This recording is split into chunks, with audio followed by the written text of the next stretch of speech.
Omwana ono gwe tubisse obwenyiwe nga tutugenda na kwogera mannya ge yazaalibwa nnyina Kulsumu Namyalo nga bali babeera wa jjajjaawe Hadija Babirye Nabukalu ne Miro Swaliki abatuuze b'Entawawulwa mu ggombolola y'Ezzira obweruweero. Okusinziira ku jjajja w'omwana ono omusajja Miro Swaliki nga bagezaako buli kimu baasalawo batwale omwana ono mu ddwaliro ne muwala we bafune obujjanjabi olw'embeera gye baalimu. Omwezi zaalimu 24 mu January nze kennyini n'ensitula omuwala wange n'omuzimu ne mwana we ne mbatwala ku ddwaliro nga kyetwagala omwana tulabe embeera gye tumutaasaamu ku bulwadde bwe yali alina nga tetulutegeera kubanga tukoze kyonna ekisoboka ng'omwana tulaba takiwukamu. Eddwaliro lye bagendako lya Nampunge Katimba Medical Center kyokka nalumiriza nga bwe baayisibwa mu mbeera etasaana ne muwala we. Amazima bwe natuuka ku ddwaliro embeera y'abasawo gye baatulagamu teyali nnungi nga batandika okomplaininga omwana muleka mmere mumugalira mu nju omwana talya mmere ne mbagamba oyo omwana alya bulungi nnyo talina buzibu naye bulwadde bulwazi. Maama w'omwana ono Kulsumu Namyalo agamba nti abasawo bamuvumanga enkya n'eggulo olw'embeera omwana gye yalimu nga batwaliramu ne bazadde be gy'abeera. Bampisa mu mbeera etaali nnungi ne batuuka okunkubanga nga bansunanga amatama nga baŋŋamba nti sinsayinga omwana bamutwala obutaddamu kumulaba.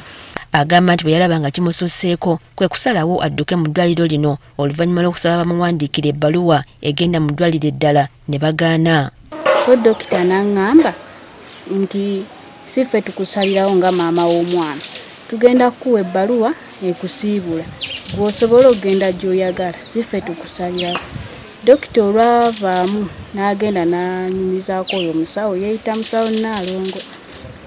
Musawo Naalongo n'agamba nedda omwana kimuleke bitemu nnyo ebyo.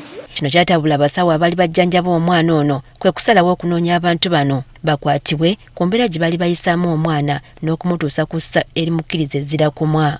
Maama w'omwana bwe yadduka poliisi ekwata jjajja w'omwana Hadija Babirye Nabukalu. Bwe baamala okumumpaambako ne baleeta abasirikale awaka ne bankwata ne bansiba. Kakati twemulugunya kiki musango ki gwe twazza kaffe twassa omwana tumutwala ku ddwaliro. Ab'ebyokwerinda kye baakola nga bali wamu n'eddwaliro kwe kukwata omwana ono ne bamuwa ekitongole ekirabirira abaana ki Project Orphanage Center. We tutuukidde mu maka gano ng'omwana ali yaddeko.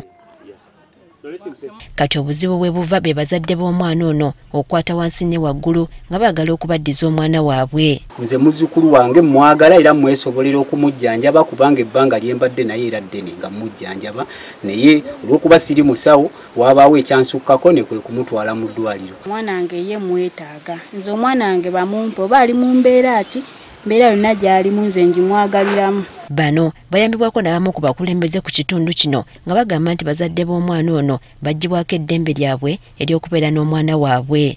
Nze seenyiira abantu ku poliisi kuba siyaasa naye pololembera omukadde ozadde w'omwana gwe basiba baasiba omukyala ennaku 3 ku poliisi Ezzira obwawo nga baagala mutwala Luweero ku poliisi ne mmuyimirira naye neebuuza omuzadde oyo yazza musango ki okuddayo omwana we mu ddwaliro. Kyokka bo aba Project Orphan Medical Center bagamba nti basobola kukwata mwana ono bamale gamuwaayo kubanga bamulina mu mateeka. We cannot have a child illegally. Ebiseera ebisinga tulina twibolovinga like probation office bigamba kudisigana mu maaso. Era balumiriza nti embeera gye basangamu omwana ono n'endabika y'abazadde baabwe yali teraga nti bamulemererwa nga beebuuza kyava ku ki omwana okutuuka mu mbeera eno. Kati ffe ekyasinga tukwatako kwe kuba nti ate batolosezza omwana ng'ate afuna free medication because tewali yali abasabyeko yadde 10. All this was for free. Omusawo w'abaana mu maka gano annyonnyodde ng'omwana ono bwe yasangibwa ng'akonzibye olw'embeera embi n'obutalya. So mu lulimi lw'abasawo tugamba it is septicemia. Yalina malaria, severe malaria. Yalina ne severe acute malnutrition. Kati bano bagamba nti bujjo bwe bafuna abaana bwe bamala okubalabirira ebbanga eggere babazzayo mu bazadde baabwe nga n'olwekyo bazadde b'omwana babeere bagumu bakufuna omwana waabwe. We cannot stay with the child forever. Omwana because bagamba nutrition support etera kwera 4 to 6 months. Bwe ziba ziweddewo alina okuddayo ewaabwe. Akola ku nsonga z'abaana e Luweero abali mu mitambo gy'omusango guno agamba nti amaka gano agalabirira abaana omwana ono bamulina mu mateeka kubanga bazadde be baamulagajjalira. Kati era omwana mukumulika balinga omwana yasangibwa waka wajjajja okitegere kyali mu ddwaliro yabadde ku treatment bamuggyeyo ali waka atudde butuuzi bamutuuza butuuzi ate ng'omwana ng'ali mu mbeera ki mbi. Ono ayongeddeko nga bakyanoonya maama w'omwana ono oluvannyuma lw'okudduka ng'alina okubitebya ekyaviirako omwana we okumutuusa mu mbeera eno. N'ejjajja gyamugisa ku bbondi olw'okuba nti siteeti gwatulu yatuwabula nti no guno omusango guba gukwata maama kazaala mwana gwe bamukola ki. Mu kiseera kino omwana akyakuumira mu maka agalabirira abaana aga Project Orphanage Center.